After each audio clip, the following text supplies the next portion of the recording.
So a while back, I kind of had this idea revolving around Dipper as a Hulk in the all new, all different Marvel universe. You guys can go back and check out that video for a little further extended look.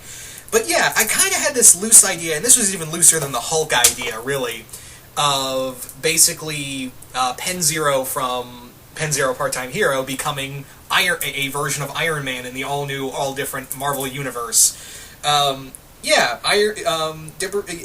Penn becomes Iron Man at the same time when Doctor Doom. Yeah, for those who are unaware,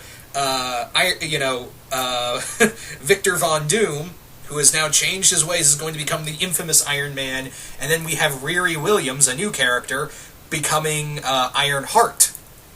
Yeah, so we got two different Iron Men. Well, Tony Stark is, I don't know, dead or something. Who gives a shit about Civil War II anymore, honestly? Anyway, again, this was written out of my total anger towards basically, Iron Man. I mean, not Iron Man, just Civil War II in general. So when Tony Stark gives up being Iron Man or dead or whatever they decide to change in Civil War II, Penn basically takes on his own armor suit. You may be wondering, well, where did he get the armor suit? Where did he get where did he get his own suit? How is this even possible? How did he get a suit? Well, I'll tell you. So yeah, this is kind of set in its own continuity after the events of Penn Zero, where Penn has rescued, Penn's rescued his family, but at the same time, the machine broke down. The machine that let him look into multiverses was shut down, and yeah, it was unable to work again. Reason why it was shut down was because S.H.I.E.L.D. tried to come in with Carol Danvers saying, we want this machine, we want it, and, you can't have it because you're just kids and you're dumb, even though you've saved us multiple times, and we're a bunch of dumbasses who are going to take control of it and use it for our own ends. So Phyllis basically shut the machine down and sacrificed herself to keep the information from being taken. But however, Penn still wants to be a hero because he was always inspired by the other major heroes of the world. But at the same time, he feels like, yeah, these heroes aren't acting like heroes anymore. It's time to go back to being a hero. It's time to show that we could, Iron Man can still be a hero. So after whatever happens to Tony in Civil War II, again, I don't care. Again, it's being extended an extra issue, and the event's being delayed because everyone figured out because Marvel can't keep their mouth shut. I need to stop rambling. Anyway, so more or less, the Penn's Iron Man suit is actually built out of pieces of the QBC. Or whatever it was called. I think that the QBC was a piece of the machine. But yeah, the machine that was used to look into the multiverse is now pieces of it are made into an Iron Man suit that Penn uses, and he goes by the name of the Amazing Iron Man because yeah, we've put Invincible too many times, and Infamous is already taken, so the Amazing Iron Man. So yeah, Penn goes around his town of Middleburg as well as the rest of the world, showcasing himself as the new, a new Iron Man. Trouble is that people are like, oh, he can't be Iron Man. We've already got two Iron Men. This isn't an Iron family. That can't happen. Yeah. And you're probably wondering, well, what about everyone else? What about Boone and Sashi and the rest of the family?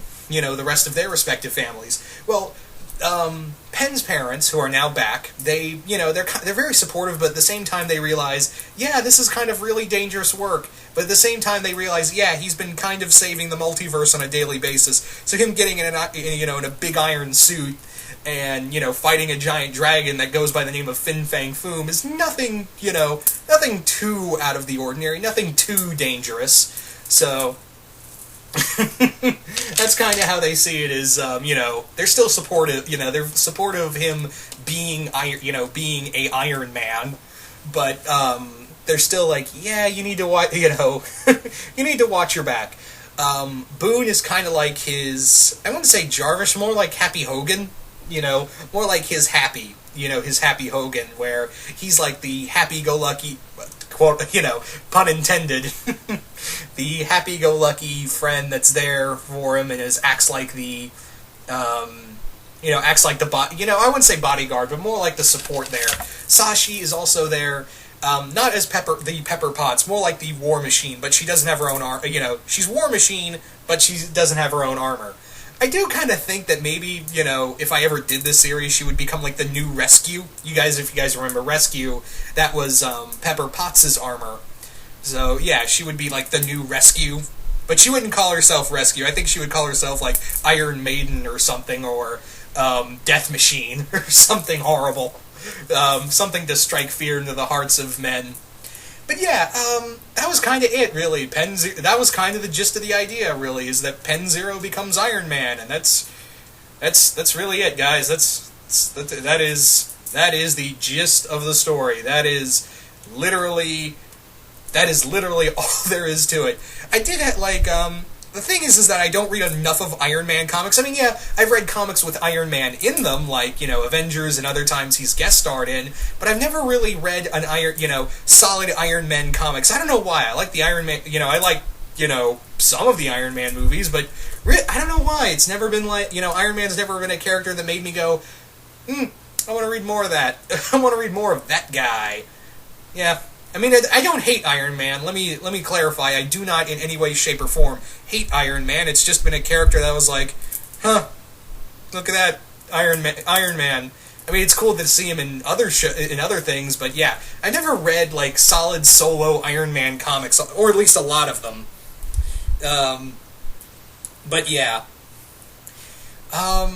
So yeah, that was kind of the big no-no task on here. This is the big, no, because I don't know a lot about Iron Man's villains aside from Mandarin. That was the kind of the thing, is that I kind of always envisioned him being, Mandarin being the final villain that Penn faces as Iron Man, as well as dealing with the rest of the Marvel, the rest of the all different Marvel universe, who's just like, you need to join us. No, you need to join us. You're not Iron Man. You're not Tony. You'll never be Tony. It's kind of that, but he's just like, yeah, I just want to save the world, fuck all this bureaucracy bullshit. I just want to be a hero, like you guys are supposed to be. Yeah. Be very optimistic in that Iron Man suit and not deal with, alcoholism or something, basically Penn wants to be everything Tony Stark isn't. That's kind of the big thing with, the whole idea with this is that he wants to be everything Tony Stark isn't. Meaning, no secrets, no betraying your friends, no alcoholism, no chauvinism, just be a hero. Just be what, Iron Man is supposed to be. A hero, at his core. So, yeah, that was kind of the whole, again, it was just, this idea kind of springs forth from, this really does spring forth from, my hatred for Civil War 2, because everyone's acting like an idiot in that comic, and I've already talked enough about my total, lack of care for Civil War 2. But anyway, what was I going to say? Yeah, if you're wondering where Rippin and Larry are, I kind of always had it that they got trapped on the most dangerous world imaginable, which, yeah, that's kind of my ideal, ending for them, is that, Penn gets his parents back and they get trapped on the most dangerous world imaginable.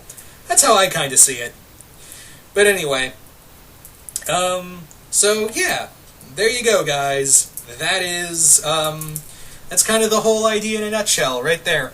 So you guys tell me, what do you guys think of Penn Zero, the amazing Iron Man? Do you guys like it? Do you guys hate it? Yeah, it was just that's literally the loose idea. Penn Zero is Iron Man, and he does Iron Man things. That is literally the gist of this story. That is it in its core. So anyway, just comment below, let me know what you guys think of it, and once again, hope you all enjoyed this, and I will see you guys later.